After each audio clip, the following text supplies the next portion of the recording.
Welcome to the Jack and John podcast. I'm Jack. And I'm John. And we're on a mission to help you focus on Christ. You know, last time, Jack, we talked about fear. Right. You know, and how we should have faith over fear. How do you pass that on to somebody else?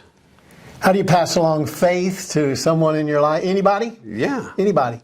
Well, I might say that sometimes we don't see the good. We don't see the gifts. We don't see the strengths and the character in people's lives, because I think sometimes we allow personalities, the way we are affected by people, that kind of becomes the major thing that we see, and then it's difficult for us to be positive. Right. And it's easy to see the flaws. See the flaws right. Instead of seeing the good behind it.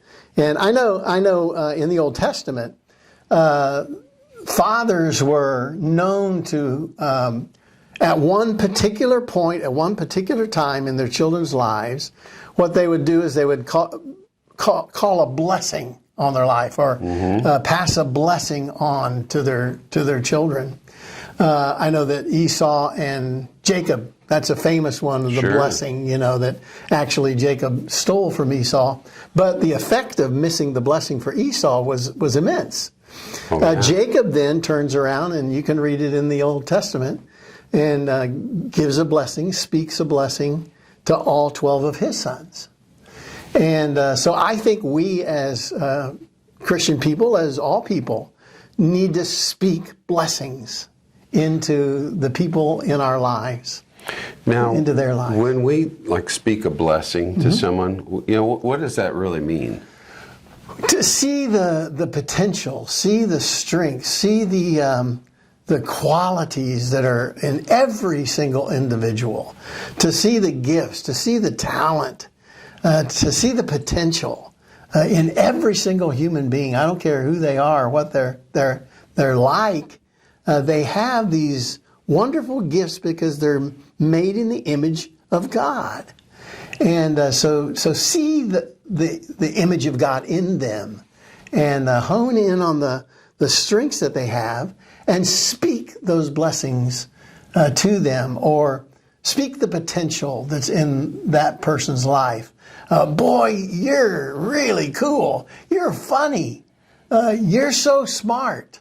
You're so quick to pick up things. Wow, you're pretty neat. I really like you. And get down on their level and speak into their lives these good things. You want to say something? And then they're like, what do you want?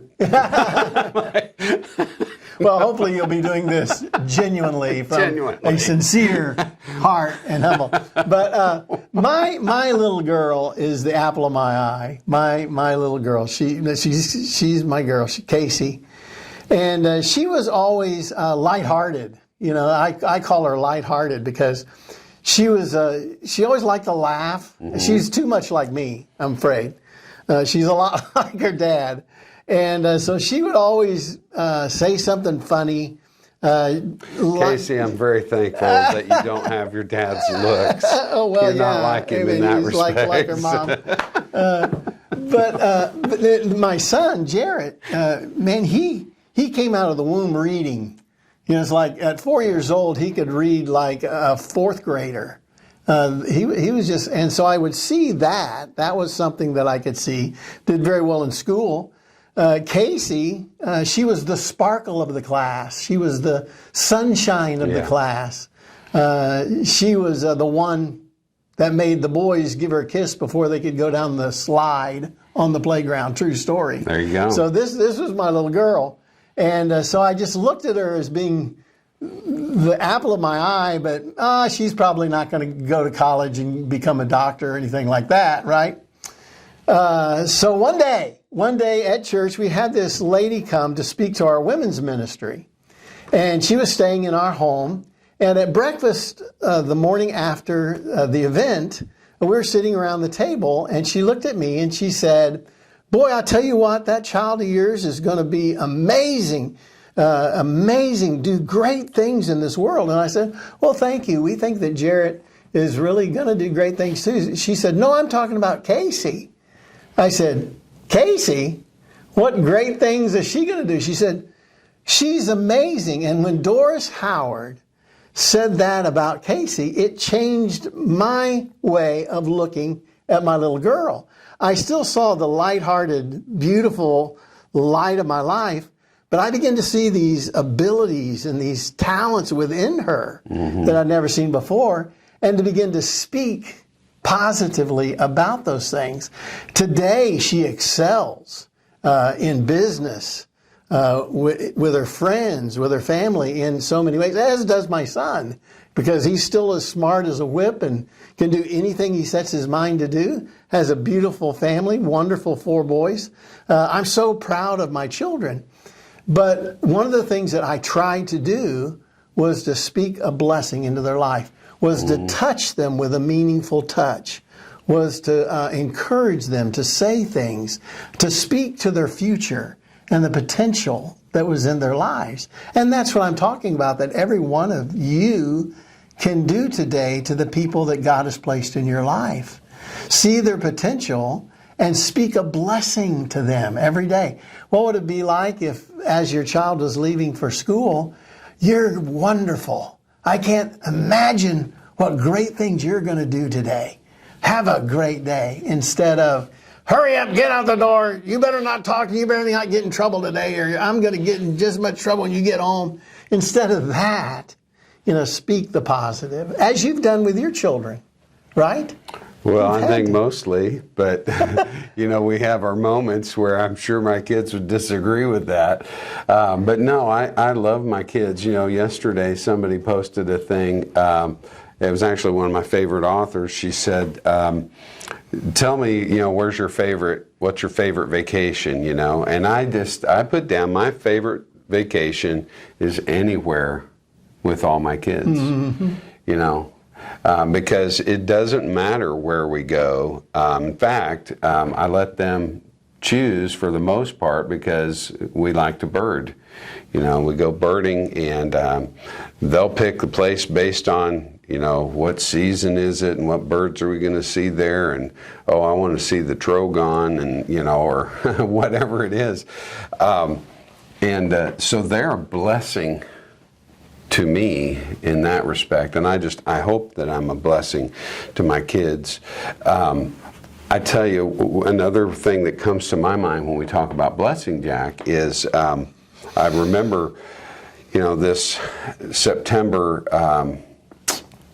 would have been September of 1985. That's going back a ways. I went to my in-laws' house, okay? They weren't my in-laws yet. And unbeknownst to me, my mother-in-law, when I had called, had told my father-in-law, get ready, he's coming over for the talk, And I was there not to give a blessing, but to ask for a blessing, because I wanted to marry their daughter. And so in that sense, a blessing is like affirmation or an okay, permission. And I don't know what I would have done if they said no. But anyway, thankfully they gave me their blessing, and here we are. And I think that the negative of this is that there are so many people who never receive a blessing from their parents or from anyone, and those people are longing for it. Right. I know people. I know one individual, I won't tell you the story, but I'll just tell you the end part of it, was he came to the hospital where his father was dying, and he sat there, and I was the only one in the room with him, and he cried out. His father was in a coma, never to become conscious again, and he cried out, "Dad, just tell me you love me. Dad, wake up. Tell me you love me." I'll never forget that day. And his dad was a retired Marine, and what was important to him was discipline. And I get that. But he never told his now grown son that he loved him. And I'm sure he showed him in different ways, but we need to speak that blessing, the blessing of love, into our children's lives, or we make it difficult for them then to speak blessing into their children's lives and to show love and physical touch, meaningful physical touch into their children's lives because they never received that touch. Sure. And I know that kind of sounds sad, but I think that we need to make some decisions if we're going to honor and glorify and seek and focus on Christ, is to be more like Him. And one of the things that we have to kind of end with is Jesus passes the blessing on to us, Right. correct? Right, He does. Before we do that, I want to say one more thing, Jack, and that is, the blessing isn't always a big moment. Because I will tell you that for me, where I really struggle with being a blessing or giving a blessing is when I'm behind the wheel. Of a car? Oh, yeah. My wife would not disagree. I'm probably actually a little worse when she's in the car because we're usually on a mission to get somewhere. If it's just me, I'm on my routine. I don't get in any hurry because I'm on my way to work or I'm on my way home. And a long time ago, I decided you got to leave early enough that you're not like pushing it and running late and everybody else is in your way kind of thing. But be a blessing in the little moments too, even in the grocery line, in your car, with your friends, with people you don't like. Try and be a blessing. And this is why, okay? John chapter 1, we all know in the beginning was the Word was with God, the Word was God, and then we also quote John 1:14 a lot, and the Word became flesh and dwelt among us. What a blessing. Amen. That God became one of us to relate to us, to take on Himself all of our burdens, and then even to die, taking on the sins of the world. What a blessing. And He rose from the dead to give us life. So here we are, John chapter 1 and verse 16.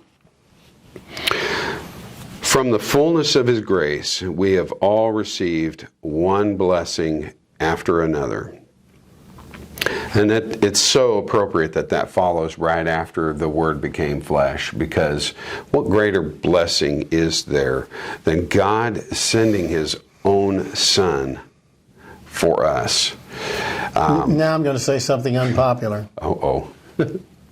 We just need to sing a hymn once in a while. Oh. Because I was just thinking, when you said one blessing after another, of an obvious hymn.